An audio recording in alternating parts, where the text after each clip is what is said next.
Presidente República José Ramos Horta participa Zoom meeting nebe organiza hosi Primeiro-Ministro Japão hodi qualia konaba funu ia Medio Oriente. Banghira remata halau Zoom meeting Presidente República José Ramos Horta ba jornalista iha Palácio Presidencial Nicolau Lobato Bairro PT quarta nedehan conferência Zoom meeting halau iha Salão Nicolau Lobato Palácio Presidencial organiza hosi Primeiro-Ministro Japão.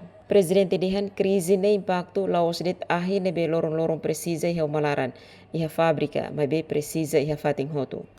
Governo tem que hare halo dadang ona medidas ba oin tem que aprende ho idane halo reserva estratégica, solução para o futuro se dia clima concretização raidane. Crise ne impacto la o data ahi na ve ita lorong precisa ne o malaran e a fábrica na ve precisa e a boa fati bototo nesse hospital fábricas oiwen e a agricultura lá ia setor da economia e setor social uma que lá tem impacto.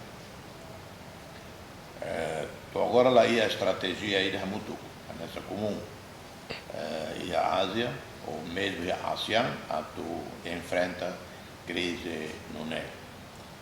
E também mas que o primeiro-ministro convida para a reunião de janeiro o Raiz terceiro que nessa nível chefe de Estado, nível primeiro-ministro, ministro dos estrangeiros. Presidente da República halau Zoom meeting nebe organiza o primeiro-ministro Japão, o Filipina, Malásia, Singapura, Tailândia, Vietnam, Timor-Leste, Bangladesh, ROC, Austrália, Brunei, Camboja, Indonésia, Índia, Sri Lanka no Seluktan. Emerenciana Pinto, STL News.